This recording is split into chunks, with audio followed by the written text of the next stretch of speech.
Today, I want to talk about maps and mapping. We're going to talk a little bit about the atlas. We're going to talk about territory and territoriality. Are there any, here's the update, the reading for today. The first 10 pages in the atlas and the first chapter from Delaney. Sorry, that asterisk shouldn't be there, actually. For Tuesday, I'd like you to read the first 2 chapters of Mike Davis's Planet of Slums. For Thursday of next week, you'll read chapter 3 of that book. And discussion sections start on Monday. Are there any questions or housekeeping type issues anybody needs to raise right now? OK, great. Now we're going to turn off the PowerPoint for a moment, and we're going to look at your maps. Or rather, we're going to look at some of your maps. We'll see if this thing's going to go off or not. Do I have to turn it to... This thing is not ideal. It's not going to be quite as easy to see as I'd like, but we'll give it a shot. Maybe that Sony DVD player thing will stop showing on the screen. Would you please stop showing on the screen? Maybe not. What about that one? That's the absence of an input, but I guess it means it's blue. All right. If I have to turn the thing off, it may just become... Yeah. All right. I guess I have to turn... Oh, actually, can you see that? Is that reasonably good? We can leave the silly blue background? Because if I turn it off, then the projector's going to have to power up when I want to go back to the PowerPoints. So let's just see if we can do it this way. Here's a map. I don't know who made it. What's the first thing you notice about it? All right, you notice cities. Atlanta. It runs across 2 states. What else do you notice about this map? Seattle is in Oregon. Anything else? First thing I notice about this map is that it's not clear what it's trying to do. It lacks a title. It lacks any explanation of what it's attempting to depict. Very simple, basic little thing, but it leaves one having to sort of wonder. So any thoughts? If you actually participated in making this map, you're allowed to tell us what you were intending to do, or I will offer my own guess. Yeah. International airports. So each of these cities would represent the location of an airport that services a larger multi-state region. That's a good guess. So it's OK that Minneapolis is in North Dakota. Or running across. I mean, it's true. It's somewhere in there. Anyway, any other guesses? Yeah. OK. Maybe it is depicting the sort of metropolitan regions or the hinterland, so to speak, of major cities in the United States, which in some respects is similar to the notion of major international airports, I suppose. And then the boundaries are drawn. It's a little bit unclear exactly, but I mean, so Denver is supposed to take in, I guess, these 2 states, sort of Wyoming and Colorado. Phoenix includes New Mexico, but yeah, so there's a certain regionality. It's interesting. Los Angeles gets all of Southern California. We get Northern California plus this wedge of Nevada. What else? Chicago doesn't get northern Wisconsin. Pittsburgh gets all of Pennsylvania. Philadelphia gets none. All right, so let's go on. Next one. What is it? Time zones, yes. Again, unlabeled, but remarkably accurate. I suspect there may have even been some checking of the web or something. Either that or somebody really knows their time zones and knows exactly where to put the lines and knows that Arizona does not participate in daylight savings time and therefore has to have its sort of own category. Same with Indiana, although I think it's actually only part of Indiana, and Indiana is this state, not this state. Right? And I mean, I'm not sure exactly where the boundary between Eastern and Central runs through here, but I mean, they went to some effort to depict this accurately. Very nice. Next. Popular subject for regional map making. There are quite a few of these. Do you need to come? Would you like to get a better view on this? Can you see it well enough? Maybe we can. Yes, there are quite a few concerning food. And it's perhaps interesting to compare different people's representations of the regionality of food. So we will see that there is a consistent association of pizza with some space that includes Chicago. We see a lot of seafood related to the upper New England and also the Pacific Northwest, and that sort of thing. Barbecue, the boundaries between barbecue and whether it's really how it relates to other categories such as Mexican become kind of complicated here. But I've got several here we can compare. Deadliest catch food. That one I don't understand. Anybody know what that's referring to? Is there some? No, I have not seen the TV show. OK, all right, excellent. This is one of those times every year when I discover how old I am. Pineapples. What's next? Sorry. Here's another one.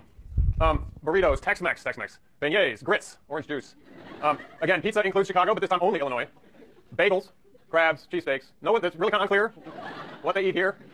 Cheese. The cattle and corn zone is rather enormous. I should say I'm from Iowa. I think, the corn doesn't grow very much west of this line here, roughly, and actually even more like west of this line. Anyway, casino buffets. Nevada. You'll see that most of these maps basically think everyone in Nevada is eating at casino buffets every day. In this case, seafood comes down and takes in Northern California, whereas burritos dominate to the south. Salmon, pineapple again. What else?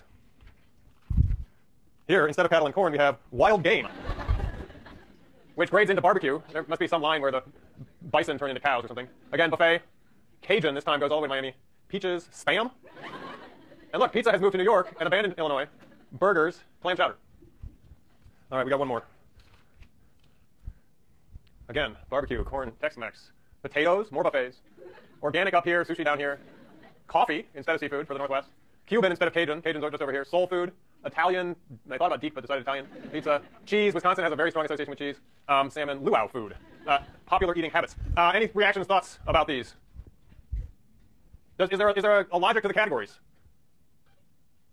Yes, no? And by that I mean, what's the relationship between the different food types, I guess? Do they cover everything? Are they, like, I guess this is sort of simple. This is just stereotypes, right? These are stereotypes that we associate spatially with different parts of the country, and they get mapped onto some collection of food. Those categories of food don't need to be very strictly defined. They don't need to be comprehensive in the sense that, like, taken together, they cover the entire world of food, the set of all foods, right? They can just be sort of labels. Notice that in many cases, you have drawn the boundaries so that they write on the state lines, right? Nice way of making it spatially encompassing. But of course, you don't have to draw state lines. You can just draw a huge swath right down through the Southwest and say that on one side, well, here it seems like barbecue actually is limited to these states. Who knows what this line is trying to do? Anyway, you get the point. What's next? Sorry, God. Map of regions divided by desirability of states to live in. Very desirable, somewhat desirable, not desirable.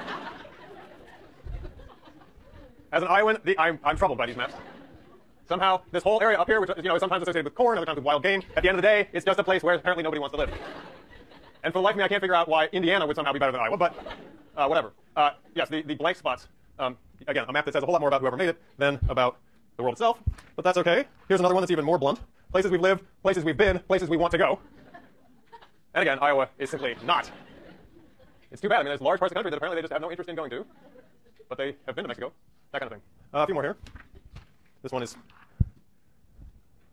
farming, mountains, west coast, gambling, rain, east coast, which looks like it is also about rain, but it's not clear, Midwest, south, Hicks. I said I wouldn't put up anything offensive. I hope that's not offensive. Here you see a logic that is basically not a logic, right? I mean, it's not at all clear why this area should be called farming, this one should be called mountains. I mean, I suppose it's hard to farm in the mountains, but farming and mountains aren't really of the same kind of order, are they? Let alone west coast. There's a kind of whatever ad hocness to this. Not to mention the fact that there's no legend, so we have no idea what the authors of this map were intending or attempting to do. Perhaps they just wanted to finish the assignment. But whatever. What's next? Stereotypical dress codes. Jean shorts, flannel cut-offs, overalls.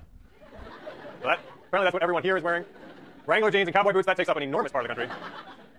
Rainbows, tank tops, sunglasses, sundresses. Up here we have leggings, boots, rain jackets, leather jacket, NorCal pride shirts. Parkas. What's this? Uggs? Anybody? Another cultural reference I'm not getting? Oh, okay. Scarves, sweaters, preppy. Sperry's, seersuckers, pearls, and photos. Hey, what's that about? Do I have to turn on the backup lamp switch? Oh, did we blow a bulb? Oh, bummer. No fair. What's left? What did I miss? Maybe I'll have to show these next time. Oh, yeah. All right, you get the picture. I do have several more, but without the overhead, I'm kind of at a loss to show them. And it appears that we are without the overhead. Bummer. All right. Any questions? Any thoughts? I will try to remember to show you the rest of them. There's at least one or two more good laughs to be had from the maps. No questions? All right. I got to get rid of this cord.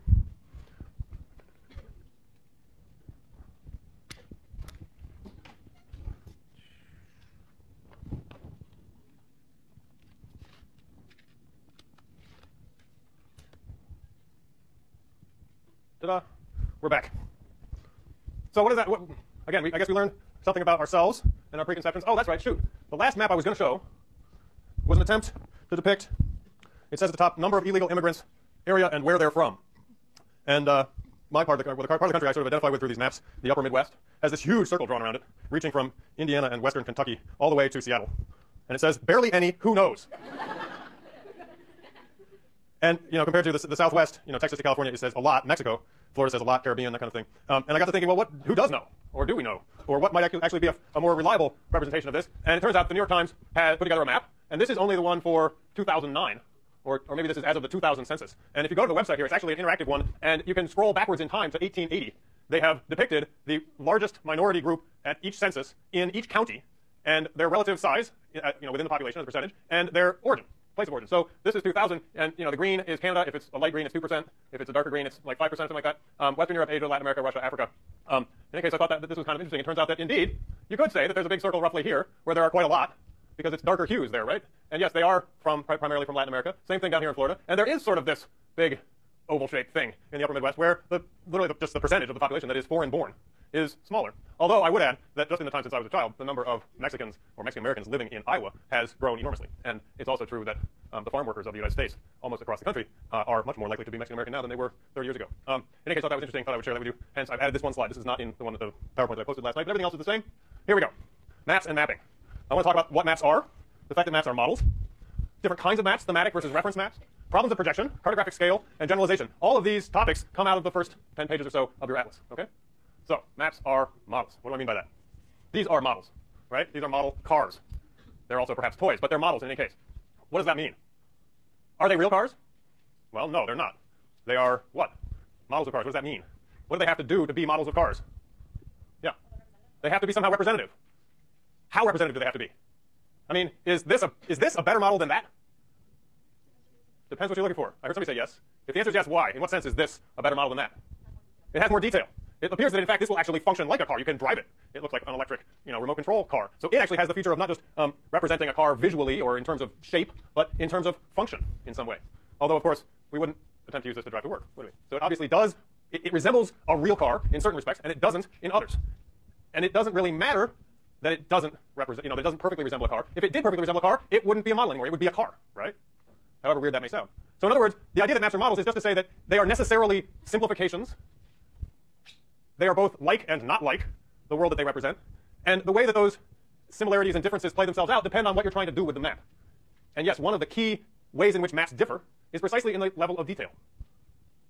A more detailed model like this remote control car has got certain advantages to it. But at the end of the day, it may be that this is all you need for the purpose at hand, right? It may be that this funny-looking, simple, not even really looks, it doesn't look like any car you've really ever seen in the world, does it? But you can tell it's a car. There's no question about it. And for certain purposes, like amusing your 5-year-old, this might actually be way better. Okay. Next point. Different kinds of maps. Thematic maps versus reference maps is the biggest sort of simple categorization that we're going to need to keep in mind for the purposes of using our atlas. Thematic maps show the spatial distribution of physical or cultural phenomena in a way that is graphically illuminating and useful. So that is a model intended to portray not just the sort of spatial physical layout, which is what a reference map is trying to do. It's actually attempting to convey some other kind of information through the map. The map we just looked at from the New York Times is an example, right? It's a thematic map. It's using the sort of spatial grid of the United States and its counties as a base, but its purpose is to convey information about immigration. That's a thematic map. A reference map basically just shows location.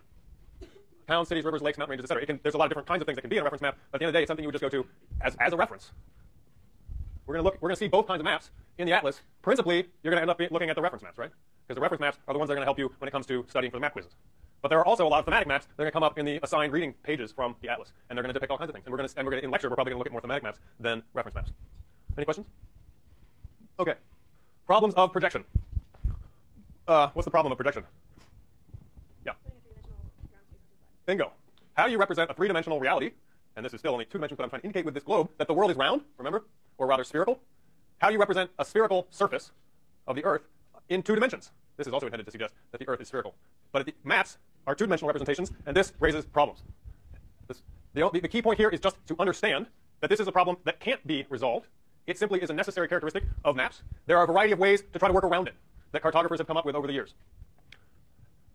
Quick little sidetrack to talk about parallels and meridians. Everyone's familiar with this, right? Yes, no? Longitude and latitude, everyone knows how it works? Just checking, just wanting to make sure. Latitude are which? The flat ones, the horizontal ones. Latitude, latitude, right? You start at the equator, you call that 0. You work your way north and south, going up to 90. These are this divides the world in terms of north-south into 360 degrees to get all the way around that sphere, right? But it's actually 4 sets of 90. 0 to 90 in the north, 90 back to 0, 0 to 90, that kind of thing, right? Longitude, 0 to 180 from the prime or Greenwich meridian, east and west. Where is the Greenwich meridian? Trick question, yeah. It runs through Greenwich. That's why they call it the Greenwich meridian. Pretty clever, huh? Why is it in Greenwich? Any ideas? Why should it get to be 0? Yeah. The guy who was planning this all out lived there. He goes, I don't believe it was just one individual. Like, lots of people might have said, well, I'm planning this out and I want it to be 0. Yeah. All right. If you go to Greenwich, England, which is just outside of London, you will find the Greenwich meridian painted on the floor through a, God, I'm missing the word, where you have big telescopes. Observatory, that's it. There's an observatory there. And you can stand on either, you can put one foot on either side of the line. You can have one half of yourself in the eastern hemisphere and one half of yourself in the western hemisphere. So there is a historical connection to astronomy that's worth noting, and there's another historical connection to the British Empire, right? This, in a sense, it symbolizes the fact that the world needed to be mapped from a single point of reference only at such time as there was a single global power interested in having it all mapped in the same framework, right? It wouldn't have ended up in Greenwich, England, if it were not for that historical conjunctural fact, okay?